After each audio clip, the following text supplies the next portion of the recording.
beautiful face. Sarah has the biggest heart in the world. She's got that sharp chin. She's very loyal. And the beautiful dimples. She stays calm and focused. The green eyes. And she's my soul. I started going to TWU, spent about 2 years there, worked at restaurants while I was in school, and that's where I met the girl who would introduce me to my future husband. We went out that weekend to Lake Louisville and hopped on the boat, and that's where I met Jordan, her roommate. Jordan said, I'm gonna go pick up my brother from the dock. Right off the bat, we had a great time and connection. Basically hung out the whole time. Ended up going to dinner that night. Our first date was the first day we met. It was very undercover. It kind of made it taboo and fun at the same time. But I was in school, wasn't really looking for anything very serious, and also another part was that he was moving. He was already on his way to California, in fact, to meet another girl. And so I'd been back for probably a month or so, and I'd been trying to get a hold of Sarah for about a month, and texted each other, and she wouldn't answer my calls or return my text. Texted each other, meaning I texted her and she didn't text back. And so my buddy worked in the business of helping coordinate events, like an event planner. And he was working a party gig for the Super Bowl. I went to the party and found my way inside and dancing, having a great time. Literally went down to time my show and come back up, and I turned. Zach's stands up in front of me. And I'm like, oh my gosh, how are you? What have you been doing? And Zach totally gave me the cold shoulder. Talked, danced, kind of blew her off. Really wanted to hang out with her, but blew her off.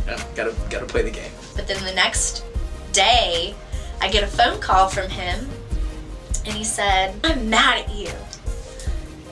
And I had no clue. I was like, really? Why? I knew last night you were being weird, but I didn't know. And he said, you have been ignoring me. Started to talk and started to spend time together. The more we talked, the more we spent time together, the more we realized how each of us was ready for what the other had to offer. He's like, I'm still living at home. I'm trying to find a place in Uptown. You know my family and how they can drive you crazy. Do you care if I come, stay with you for a little bit until I find a place? Moving in with her, she needed help with the rent, so, what was I supposed to do? Let her get kicked out and go on the street? No, that wasn't gonna happen.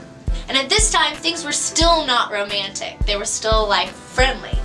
And I'm like, yeah, no problem, sure, come stay on my couch for a little bit until you find a place. And it took all of 2 weeks before he was in my bed, and he never left. A year later, we're getting married. Christmas was spent at his parents' house. For months, he had been going on and on about playing the Newlywed Game. No one knows what's going on. I'm the only one in on it, right? And nobody knows why we're playing this game or what the purpose is, but everyone has an opinion. Whining. Why are we playing this game? This is so stupid. And Shiloh, my sister, even stops in the middle of the game. Is like, what about that special question you asked us to add in? You asked me to add in. What about that question? What do you want me to ask that? They're like, what do you think Sarah says is the most difficult question you've ever asked her? And that's when he got down on one knee and held out a ring and said, probably this one, will you marry me? She had no response. She had no action. She thought I was joking. But yes, of course, I was going to marry him. I love him. But it was shocking. I can tell you through my feelings now. I'm just so excited to have a partner in crime. I have a partner in crime with me, and that's just, it's amazing.